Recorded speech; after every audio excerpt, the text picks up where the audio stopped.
Kumusta na mga bossing? Mabilis ang update tayo kay Casimero at Saul Sanchez. Here in Japan and ready to fight.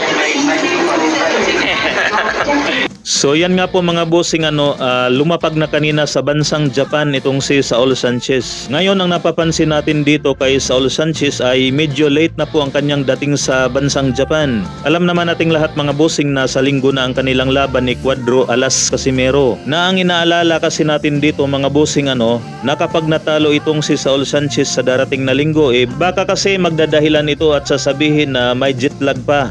Kasi naman mga bossing masyadong late na talaga ang kanyang dating sa bansang Japan. Ang sa atin lang naman baka yun ang gagawing dahilan. Kaya abangan natin sa darating na linggo mga bossing at tingnan natin kung ano ang kayang ipapakita nitong si Saul Sanchez kay Casimero. Bagamat hindi po natin nakikita mga bossing pero marami po ang nagsasabi na si Memo Heredia nga daw ang conditioning coach nitong si Saul Sanchez. Kaya inaasahan ng karamihan na maganda ang kondisyon nitong si Saul Sanchez. May partida nga po itong si Saul Sanchez mga bossing kay Casimero dahil alam naman nating lahat mga bossing na wala namang conditioning coach itong si Casimero. Pinakabagong update naman natin kay Cuadro Alas Casimero mga bossing, ayan umuusok-usok pa nga Kaya abang-abang tayo sa darating na linggo mga bossing at huwag nyong kalimutan, eto na ang inaabangan natin, lalaban na si Cuadro Alas Casimero.